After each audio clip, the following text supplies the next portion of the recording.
नमस्कार दोस्तों, मैं आपके बीच लेकर आया हूँ हरियाणा जीके का बिल्कुल कंप्लीट कोर्स। यानी बिल्कुल डिटेल से आपको हरियाणा जीके करवाई जाएगी। ध्यान से समझते रहिएगा, सीखते रहिएगा।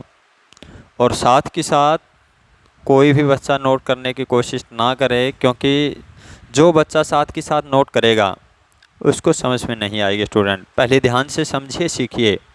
उसके बाद अगर आपको याद हो जाएगी ये चीज़ें तो ऐटोमेटिक मीन आप बाद में भी नोट कर सकते हैं। अगर आपको फिर भी नोट्स तैयार करने हैं, नोट करनी है कोई चीज़, तो आप वीडियो को रोक करके नोट कर लीजिएगा। मैं आपका अपना प्रवीण कुमार बिल्कुल डिटेल से आपको हरियाणा जी के करवाऊँगा। और जो आपका जो फर्स्ट टॉपिक रहेगा वो रहेगा हरियाणा का वर्णन। हरियाणा का वर्णन रहेगा। स्टूडेंट ध्यान से समझिए। और जो ये आपका टॉपिक है, यहाँ से हरियाणा डी ग्रुप के अंदर 3 से 4 क्वेश्चन पूछे गए थे। और एचएसएससी जो है, यहाँ से हर एग्ज़ाम के अंदर 1 या 2 से 3 क्वेश्चन जरूर पूछते हैं। स्टूडेंट ध्यान से समझिएगा। हरियाणा का वर्णन, अगर मैं बात करूँ हरियाणा के वर्णन की, हरियाणा का वर्णन है, हमें बहुत से किताबों के अंदर या महापुराण या पुराणों के अंदर, ग्रंथ के अंदर नाम मिलता है। और जो हरियाणा है, हरियाणा का सबसे पहले अगर मैं बात करूं ऋग्वेद, अगर मैं बात करूं ऋग्वेद की, अगर मैं बात करूं ऋग्वेद की, ऋग्वेद में जो नाम मिलता है स्टूडेंट हरियाणा का, वो क्या मिलता है? रजे हरियाणा। रजे हरियाणा क्या नाम मिलता है? रजे हरियाणा। यानी रजे हरियाणा किस में नाम मिलता है? ऋग्वेद में। रै से ऋग्वेद और रै से रजे हरियाणा या रज हरियाणा, एक ही बात रहेगी स्टूडेंट। उसके बाद है महाभारत।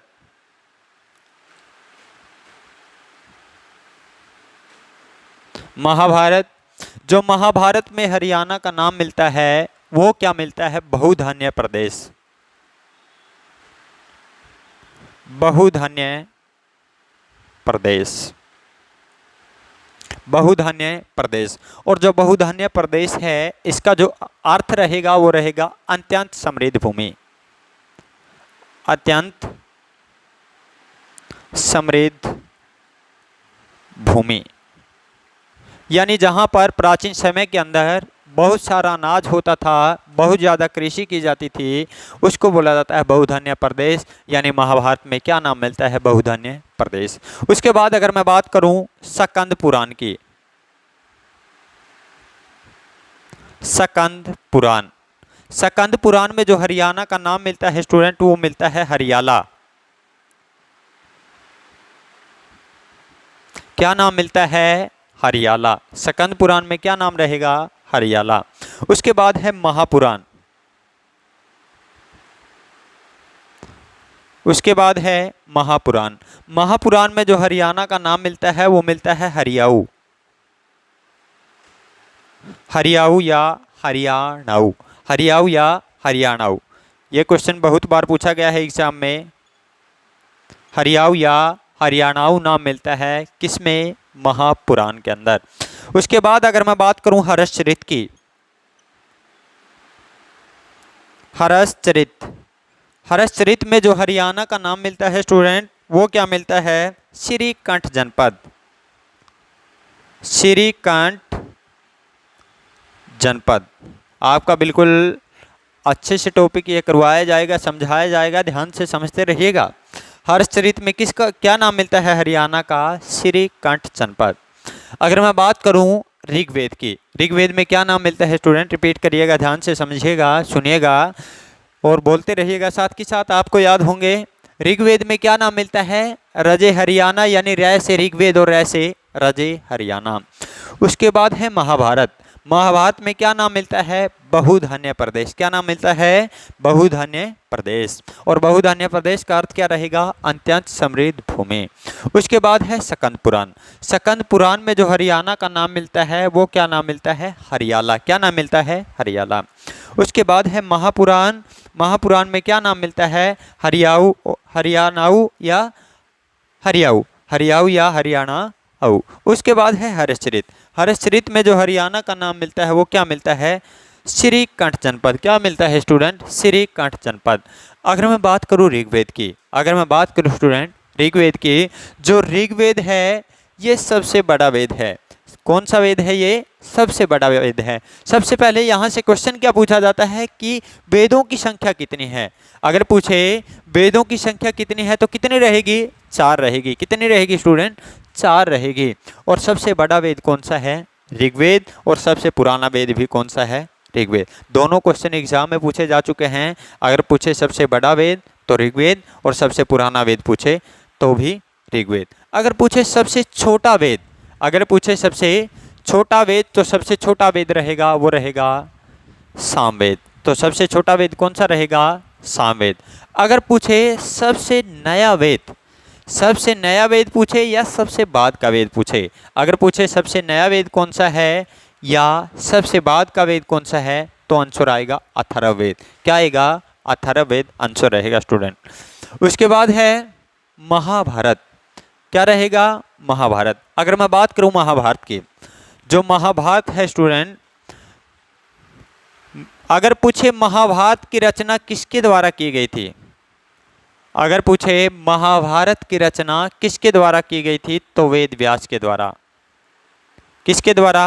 वेद व्यास के द्वारा। अगर पूछे महाभारत के संकलनकर्ता कौन थे या रचयिता कौन थे तो भी आंसर आएगा वेद व्यास। तो आंसर क्या आएगा?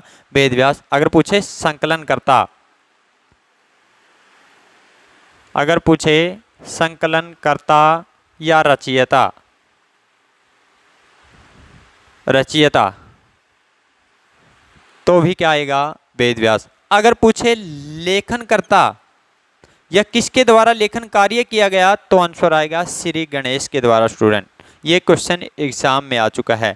श्री गणेश के द्वारा इसका पूरा कार्य किया गया था, लिखने का कार्य किया गया था, यानी लेखनकर्ता कौन रहेंगे? श्री गणेश।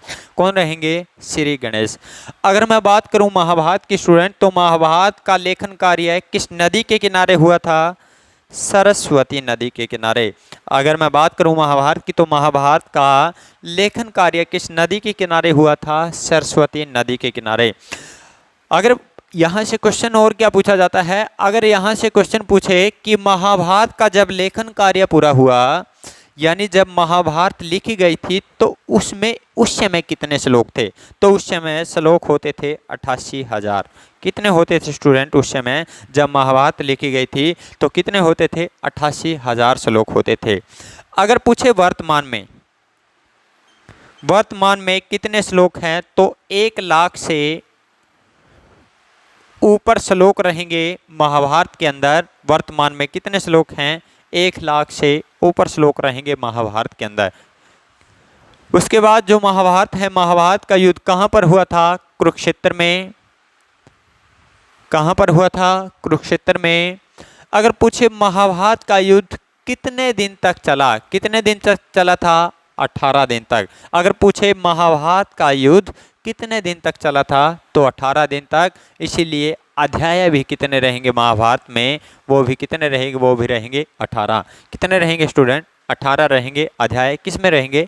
महाभारत के अंदर। उसके बाद अगर मैं बात करूं महाभारत की, महाभारत का एक छोटा सा पार्ट है जिसका नाम है श्रीमद् भगवत गीता। श्रीमद् भगवत गीता। और ये क्वेश्चन एग्जाम में आया था कि गीता के अंदर कितने श्लोक हैं, या श्रीमद् भगवत गीता के अंदर कितने श्लोक हैं, तो श्लोक रहेंगे 700। कितने रहेंगे स्टूडेंट? 700 श्लोक रहेंगे। किस में रहेंगे? गीता के अंदर, जो हमारी धार्मिक पुस्तक है श्रीमद् भगवत गीता, उसमें कितने श्लोक रहेंगे? 700 रहेंगे। लेकिन महाभारत में वर्तमान में कितने हैं? 1 लाख से भी अधिक रहेंगे। और जब महाभारत का लेखन कार्य पूरा हुआ था तब कितने थे? 88,000। यहाँ से एक क्वेश्चन और पूछा जाता है कि रामायण में कितने श्लोक हैं? पूछ लेगा वो। रामायण में कितने श्लोक हैं? तो वो रहेंगे 24,000।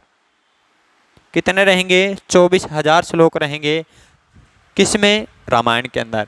उसके बाद है स्कंद पुराण, यानी पुराण। अगर पूछे पुराणों की संख्या कितनी है, तो पुराणों की संख्या कितनी रहेगी? वो रहेगी 18। कितने रहेगी स्टूडेंट? 18 रहेंगी। अगर पूछे उपनिषद, उपनिषद रहेंगे 108। बिल्कुल डिटेल से टॉपिक है और यहाँ से भी क्वेश्चन पूछे जाते हैं कि पुराणों की संख्या कितनी है, वो 18 हैं। उपनिषद कितने हैं, 108 रहेंगे। उसके बाद है हर्षचरित। हर्षचरित में जो नाम मिला वो मिला श्रीकंठ जनपद। हर्षचरित, ये क्वेश्चन एग्जाम में बहुत बार आया है स्टूडेंट, कि हर्षचरित पुस्तक किसके द्वारा लिखी गई थी? बाण भट्ट के द्वारा। बाण भट्ट के द्वारा, बाण भट्ट के द्वारा कौन सी पुस्तक लिखी गई थी? हर्षचरित। कौन सी पुस्तक लिखी गई थी? हर्षचरित। और हर्षवर्धन के दरबार में रहता था ये बाण भट्ट। दरबारी कवि होता था हर्षवर्धन का, कौन होता था? बाण भट्ट होता था। और हर्षवर्धन की 2 राजधानी हुई हैं स्टूडेंट, एक तो स्थानेश्वर यानी अब बोला जाता है उसको थानेसर, और एक होती थी कनौज। एक क्या होती थी? कनौज होती थी। उसके बाद अगर मैं बात करूं,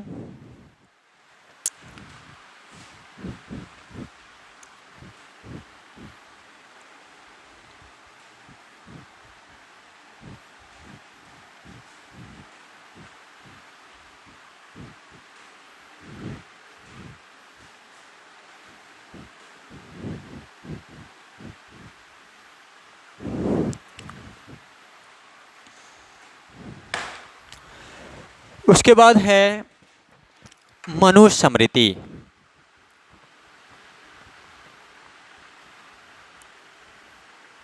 मनुस्मृति, मनुस्मृति में जो नाम मिलता है स्टूडेंट हरियाणा का, वो क्या नाम मिलता है? ब्रह्मावर्त। ब्रह्मावर्त। मनुस्मृति में जो हरियाणा का नाम मिलता है वो क्या मिलता है? ब्रह्मावर्त। और ब्रह्मावर्त के साथ ब्रह्मा की उत्तर वैदिका, ब्रह्मा की उत्तर वैदिका, और क्या नाम मिलता है? ब्रह्म ऋषि प्रदेश।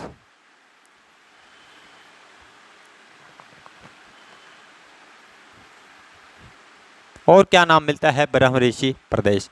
मनुस्मृति में जो हरियाणा का नाम मिलता है वो ब्रह्मावर्त भी मिलता है, ब्रह्मा की उत्तर वैदिका भी मिलता है, और ब्रह्म ऋषि प्रदेश भी मिलता है। ये क्वेश्चन एग्जाम में आया हुआ है कि मनुस्मृति में हरियाणा को किस नाम से जाना गया था? ब्रह्मावर्त, ब्रह्म ऋषि प्रदेश, या ब्रह्मा की उत्तर वैदिका, या सभी, यानी सभी नामों से जाना गया था मनुस्मृति के अंदर। उसके बाद एक व्यक्ति होते थे जिसका नाम था HR Gupta. Doctor HR Gupta. Doctor HR Gupta ने जो हरियाणा को नाम दिया था स्टूडेंट, वो क्या नाम दिया गया था? हरियाणा। हरियाणा। डॉक्टर HR गुप्ता के द्वारा जो आज का हरियाणा है उसको क्या नाम दिया गया था? आर्याना। और आर्याना का अर्थ है आर्यों का घर।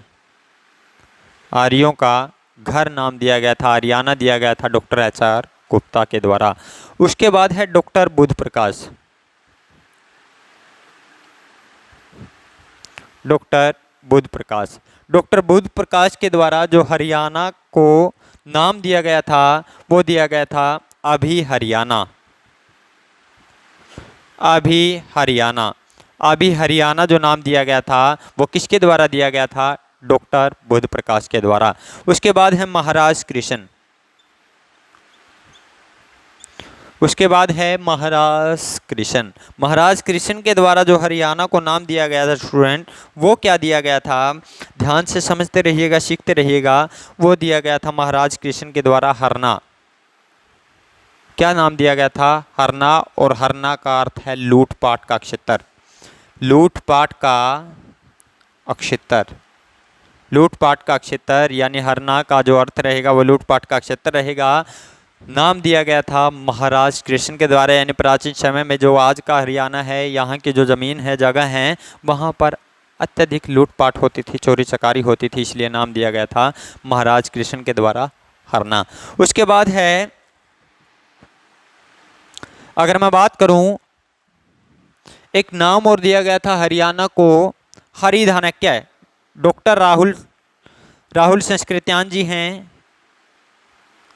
राहुल संस्कृत्यान जी हैं। उसके द्वारा जो हरियाणा को नाम दिया गया था स्टूडेंट हरिधानक्य। हरिधनक्य।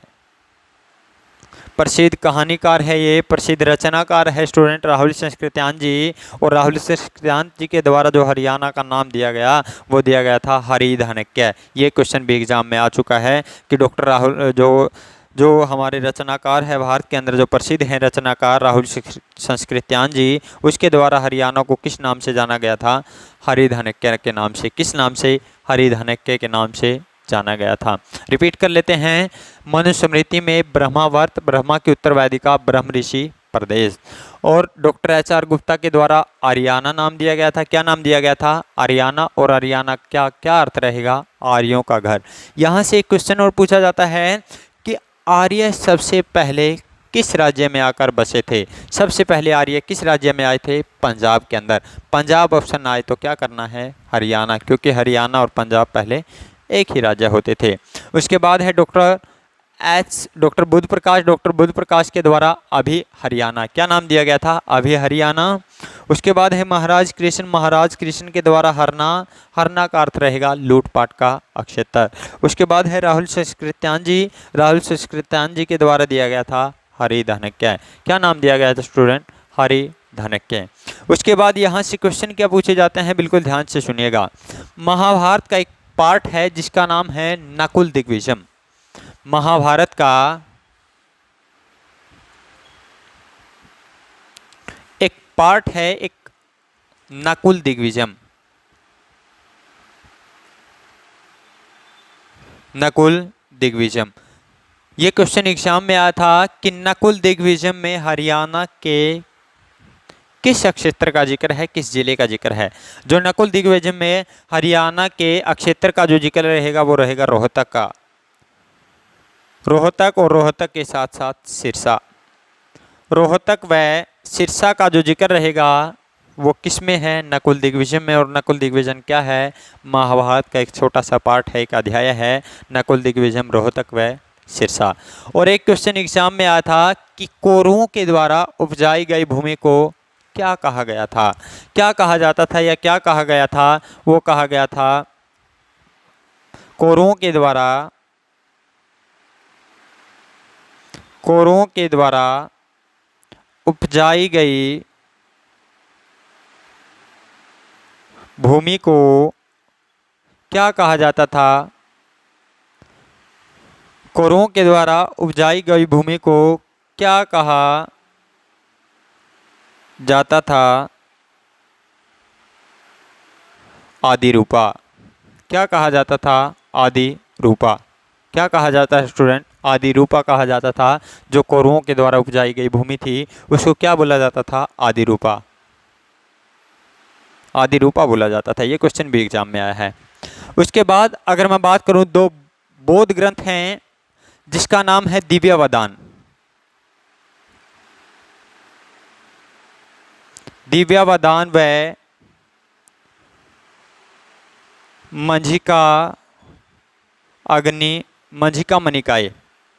मंझिका मणिकाय। ध्यान से समझिए, दो बौद्ध ग्रंथ हैं, दिव्यावदान और मंझिका मणिकाय। ये क्वेश्चन एग्जाम में आया था, ये सभी क्वेश्चन एग्जाम में आ चुके हैं कि जो बौद्ध ग्रंथ है दिव्यावदान व मंझिका मणिकाय है उसमें हरियाणा के किस क्षेत्र का वर्णन मिलता है? वो मिलता है स्टूडेंट अग्रोहा का। किसका मिलता है? अग्रोहा का वर्णन मिलता है जो बौद्ध ग्रंथ है दिव्यावदान और मंझिका मणिकाय में। उसके बाद अगर आपको नोट करना है स्टूडेंट, नोट कर लीजिए।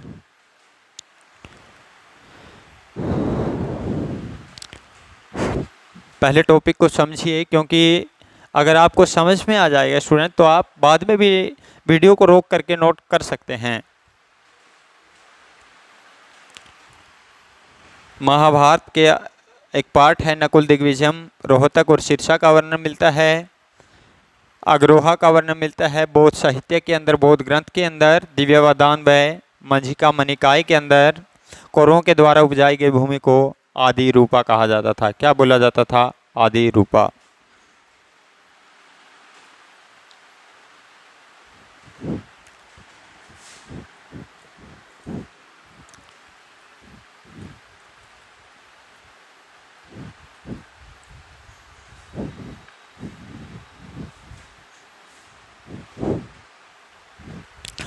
उसके बाद और क्या क्वेश्चन पूछे गए थे HSSC के द्वारा, ध्यान से समझते रहिए। एक क्वेश्चन पूछा गया था, जैन ग्रंथ हैं या जैन साहित्य हैं, जैन साहित्य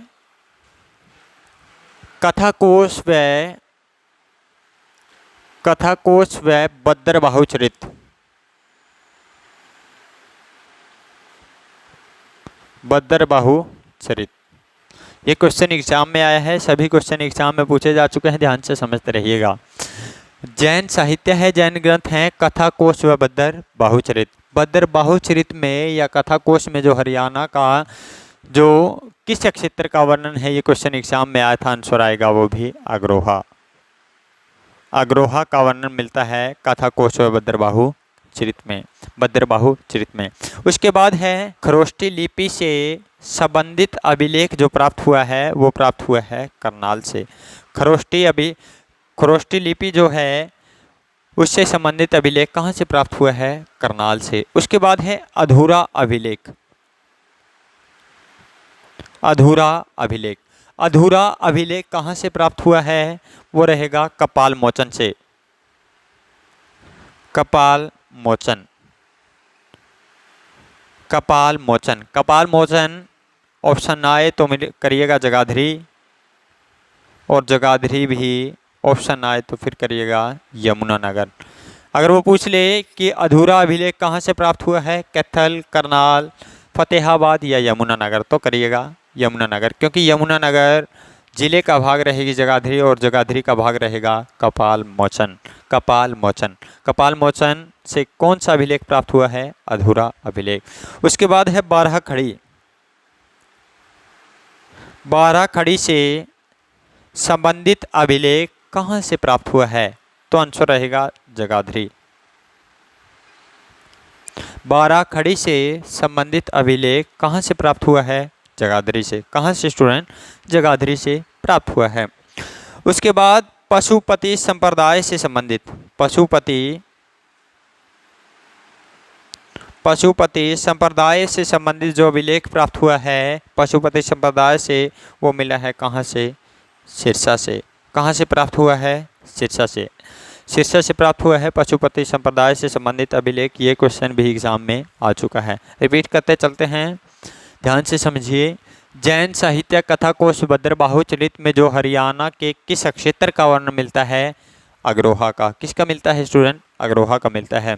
उसके बाद है खरोष्टी लिपि से संबंधित अभिलेख कहाँ से प्राप्त हुआ है, करनाल से। कहाँ से, करनाल से। अधूरा अभिलेख कहाँ से प्राप्त हुआ है, कपाल मोचन से या जगाधरी से। जगाधरी ना आए तो फिर यमुनानगर से। बारह खड़ी से संबंधित अभिलेख कहाँ से प्राप्त हुआ है, जगाधरी से। और पशुपति संप्रदाय से संबंधित अभिलेख कहाँ से प्राप्त हुआ है, सिरसा से। कहाँ से स्टूडेंट, सिरसा से। उसके बाद एक क्वेश्चन एग्जाम के अंदर पूछा गया था कि लाओस देश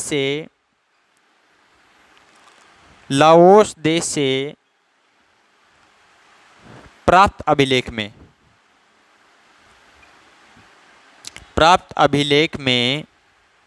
राजा देवका ने ये क्वेश्चन एग्जाम में आया है। लाओस देश से प्राप्त अभिलेख में, यानी एक अभिलेख प्राप्त हुआ है, किस देश का है, लाओस देश का। लाओस देश से प्राप्त अभिलेख में राजा देवका ने, यानी एक वहाँ राजा होता था जिसका नाम था देवका। राजा देवका ने हरियाणा के किस क्षेत्र की महिमा का व्याख्यान किया है, गुणगान किया है, तो आंसर रहेगा कुरुक्षेत्र। लाओस देश से एक अभिलेख प्राप्त हुआ है, वो किसका है, राजा देवका का है। वो राजा देवका ने उस अभिलेख के अंदर किस क्षेत्र का वर्णन किया है, कुरुक्षेत्र का। किस क्षेत्र का या किस जिले का, तो आंसर आएगा कुरुक्षेत्र। उसके बाद एक अभिलेख प्राप्त हुआ है जिसका नाम है लाडनू अभिलेख। जो लाडनू अभिलेख कहाँ से प्राप्त हुआ है, राजस्थान से। कहाँ से स्टूडेंट, राजस्थान से एक अभिलेख प्राप्त हुआ है लाडनू, और लाडनू अभिलेख कहाँ से प्राप्त हुआ है, राजस्थान से। ये क्वेश्चन एग्जाम में आया है कि लाडनू अभिलेख जो राजस्थान से प्राप्त हुआ है उसमें हरियाणा की प्राचीन राजधानी कौन सी बताई गई है? प्राचीन राजधानी कौन सी बताई गई है? तो आंसर आएगा दिल्ली। प्राचीन समय में जो हरियाणा की राजधानी होती थी वो दिल्ली होती थी। ये किस अभिलेख के जरिए वर्णन किया गया है? लाडूनु अभिलेख के जरिए। और लाडूनु अभिलेख कहाँ पर है, कहाँ से प्राप्त हुआ है?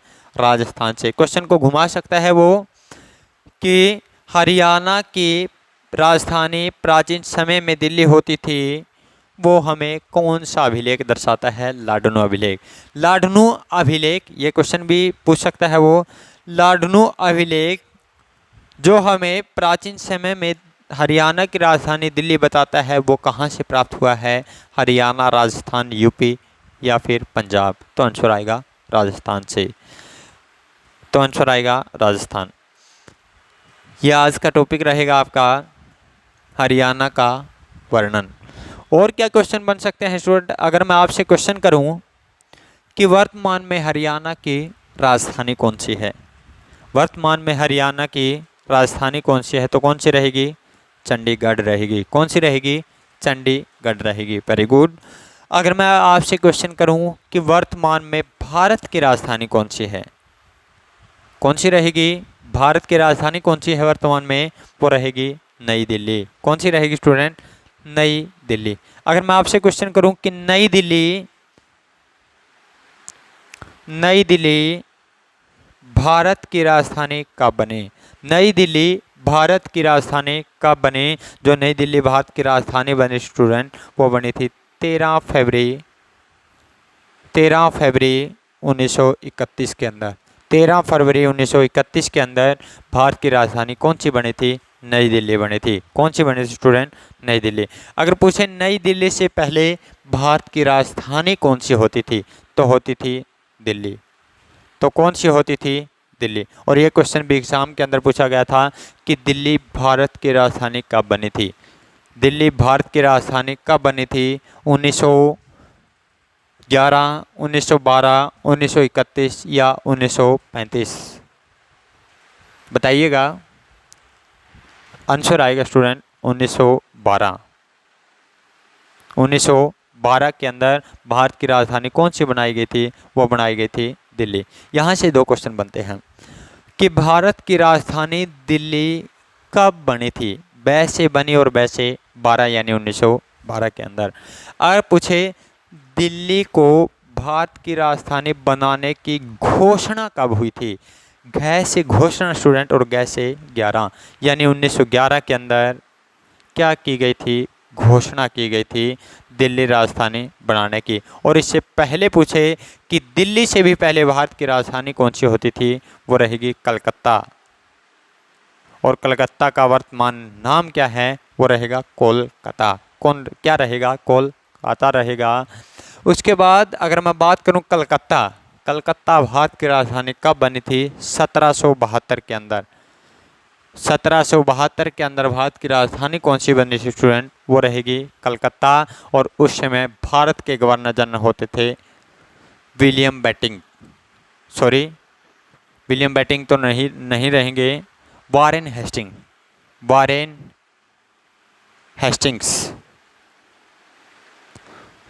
हेस्टिंग्स उस समय भारत के क्या थे? वो गवर्नर जनरल होते थे। भारत के गवर्नर जनरल होते थे वारेन हेस्टिंग्स। 1772 के अंदर जिस समय भारत की राजधानी कौन सी बनाई गई थी? कलकत्ता। और पूर्ण रूप से दर्जा जो मिला था राजधानी का, वो मिला था 1774 के अंदर। 1774 के अंदर कलकत्ता को पूर्ण रूप से दर्जा दिया गया था। अगर पूछे किस एक्ट के अनुसार दर्जा दिया गया था पूर्ण रूप से राजधानी का कलकत्ता को, तो 1773 का एक एक्ट पारित हुआ था जिसका नाम था रेगुलेटिंग एक्ट। क्या नाम था स्टूडेंट उसका? रेगुलेटिंग एक्ट नाम होता था। 1773 के अंदर भारत के अंदर आया था और उसके अनुसार क्या काम किया गया था? पूर्ण रूप से राजधानी का दर्जा मिला था किसको? कलकत्ता को। और दिल्ली कब बनी थी? 1912। वैसे बनी वैसे 12। घोषणा हुई थी 11 के अंदर। गैसे घोषणा और गैसे 11। नई दिल्ली कब बनी थी? 13 फरवरी 1931 के अंदर। 13 फरवरी 1931 के अंदर मुख्य रूप से राजधानी का दर्जा मिला था। किसको? नई दिल्ली को। ये था आपका टॉपिक हरियाणा का वर्णन। आशा है कि आपको समझ में आया होगा।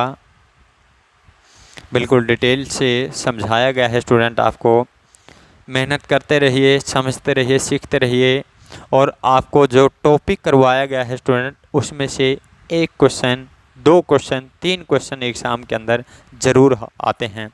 अपनी मेहनत करिए, तैयारी करिए, और मेहनत कभी भी वेस्ट नहीं जाती है, ख़राब नहीं जाती है स्टूडेंट। कभी ना कभी वो आपके काम ज़रूर आएगी। पढ़ते रहिए, 100% आपको दिया जाएगा, अच्छे से अच्छा टॉपिक करवाया जाएगा स्टूडेंट। जय हिंद, जय भारत।